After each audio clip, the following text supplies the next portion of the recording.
কয়েকদিন আগেই চীনে গিয়ে ভারতের নিন্দা করে এসেছিলেন বাংলাদেশের অন্তর্বর্তী সরকারের প্রধান উপদেষ্টা মোহাম্মদ ইউনুস। বলেছিলেন, ভারতের উত্তর পূর্বের রাজ্যগুলি ল্যান্ডলকড, তাদের সমুদ্রপথের সঙ্গে কোনো যোগাযোগ নেই। এই এলাকার সমুদ্রপথের একমাত্র অভিভাবক আমরাই, অর্থাৎ বাংলাদেশ। ইউনুসের ওই মন্তব্য ভালোভাবে নেয়নি ভারত। অতি লোভে তাঁতি নষ্ট, এই প্রবাদটির সাথে নিশ্চয়ই আপনারা সবাই পরিচিত। ভারতের সাথে এই প্রবাদটি যেন পুরোপুরি মিলে যায়। নতুন খেলায়ও ভারতের পুরনো পরাজয়। নরেন্দ্র মোদীর দেশ ভারত বেশি লাভ করতে গিয়ে নিজেদের ক্ষতি করছে বেশি। কারণ বাংলাদেশের ট্রান্সশিপমেন্ট সুবিধা বাতিল করতে গিয়ে ঝুঁকিতে পড়েছে সেভেন সিস্টার্স ও চিকেন নেক ভিত্তিক বাণিজ্য। বাংলাদেশের অন্তর্বর্তী সরকারের প্রধান উপদেষ্টা ডক্টর মোহাম্মদ ইউনুসও যদি পাল্টা ব্যবস্থা নেয়, তাহলে নামবে বিষাদের ছায়া, আনন্দ পরিণত হবে শোকধ্বনিতে। কারণ বাংলাদেশ হয়েই বড় বাণিজ্য করে এই রাজ্যগুলো, পণ্য পরিবহনে পায় বিশাল সুবিধা। বাংলাদেশ ট্রানজিট বাতিল করলে এসব রাজ্যের বাণিজ্য খরচ বেড়ে যাবে বহুগুণ।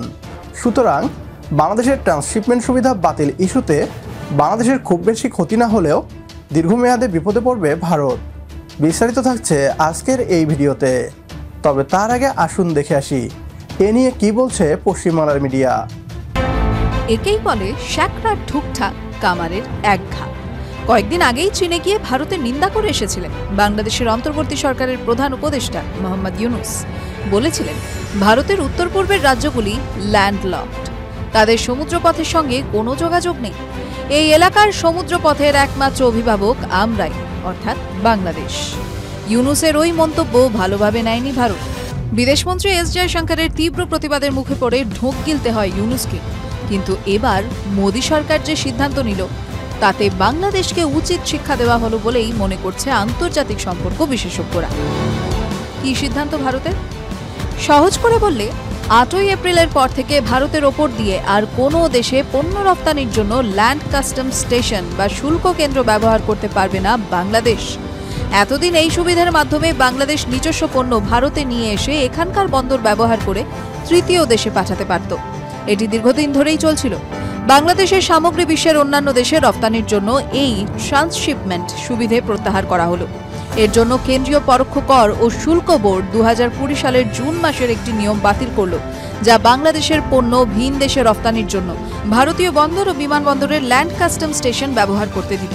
এতে ভুটান, নেপাল, মায়ানমারের পণ্য পাঠাতে ভারতের পরিকাঠামোকে ব্যবহার করে এক ছাদের নিচে সব সুযোগ সুবিধা পেত বাংলাদেশি ব্যবসায়ীরা। আজকের পর থেকে তা আর মিলবে না।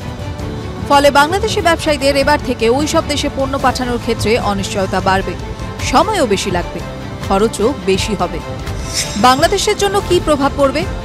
বাংলাদেশ এখন আর ভারতীয় ভূখণ্ড ব্যবহার করে সহজে নেপাল বা ভুটানে পণ্য পাঠাতে পারবে না। এতে করে বাংলাদেশের রপ্তানি খরচ অনেক বেড়ে যাবে, বিশেষ করে বস্ত্রশিল্পে।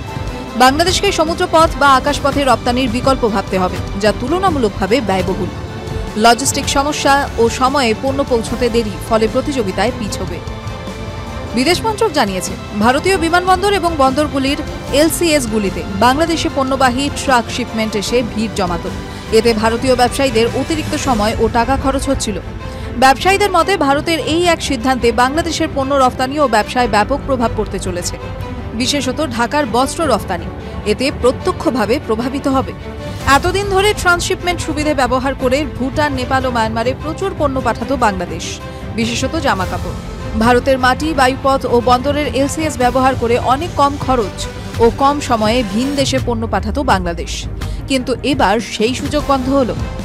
ভারত ও বাংলাদেশের কিছু গুরুত্বপূর্ণ এলসিএস: বাংলাদেশের বেনাপোল থেকে ভারতের পেট্রাপোল, হিলি থেকে ভারতের হিলি, বুড়িমারি থেকে চ্যাংড়াবান্ধা, আখাউড়া থেকে আগরতলা।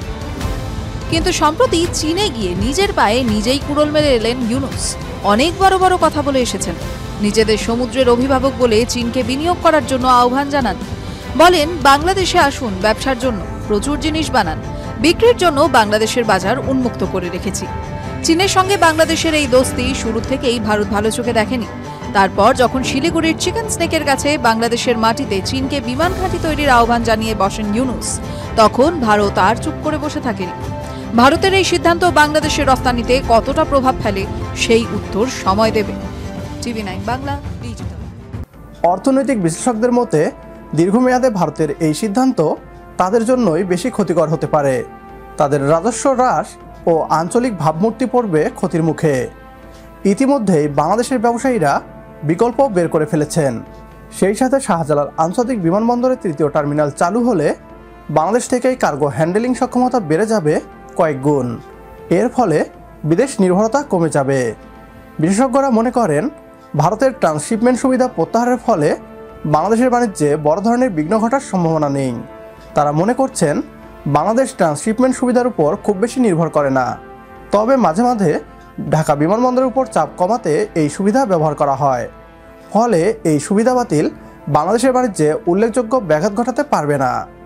সুতরাং শিয়াল পণ্ডিত ভারত নিজের গলায় ভাঙা হাড়ি বাঁধিয়ে ঘুরছে। তারা বেশি চালাকি করতে গিয়ে বিপদ ডাকছে।